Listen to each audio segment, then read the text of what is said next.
worst location that I've ever worked on is hands down this one that we used in Allegiant. If you're new here, my name is Savannah. I used to work in film and television, and now I give you the behind the scenes perspective on how they might have done things, as well as share some of my own experiences. Now, traditionally, locations can be challenging for a few reasons. It might be that you're somewhere where there's actually a lot of foot traffic and you're having to navigate asking people very politely to not walk into the shot intentionally. You might be somewhere where paparazzi are making things more difficult. Or in the case like this one, it's actually just the location that doesn't look like it would be horrible to deal with until you're actually experiencing it. Imagine you're walking on a beach and you've got sand kind of kicking up as you go. It's going into your shoes. It's nothing that is completely uncomfortable. You know that you're going to have to deal with it once you get to your car. It might get in your car. But all in all, it feels like it's manageable. Now, this location wasn't on the original plan for second unit work. So we had 3 locations that we were meant to use, and then they added this as the 4th one.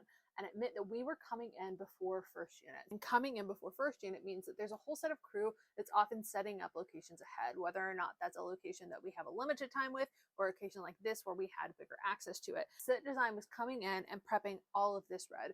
All of the different sections of red that you're seeing on the dirt, they had to come in and do them. But on the day, we only had one person from set deck who was representing that department. So helping her make sure that people weren't walking through the red so that it was messing it up was part of navigating all of this. But what made this location the worst, and going back to our beach topic, is imagine instead of the sand, whenever you walk, it's like vapors. It's not just sand. You inhale it anytime you move, anytime you walk, you breathe it, you can feel it on the back of your throat. At one point in time, I looked at one of our second ACs and he had goggles and a bandana on. He looked ridiculous, but he was so smart. Now, of course, on top of this, there are the usual struggles that really aren't much of a struggle, having to deal with lightning strikes and having to shut down production temporarily, only having one take to do this car flip. Truly nothing beats dealing with the sand of this location, and it was out of our control. I consider myself to be somebody who has a fairly good immune system, and oftentimes people will get what we call wrap sickness, meaning you go and go and go, and then when your body knows it finally can rest, you're absolutely done for.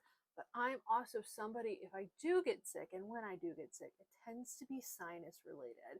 I can be fine with anything else, but if anything's going to take me down, if I'm in smoke for too long, if anything's impacting my breathing, I'm going to feel it. And by the time we wrapped this movie, I think within 3 days, I was full body shaking, the worst sickness I had in years. I had an absolute fever, and I think I had about a week and a half to recover before I started the next movie. So consider this a little food for thought, and maybe add a bit of appreciation for the people who work behind the scenes in creating your favorite television and movies.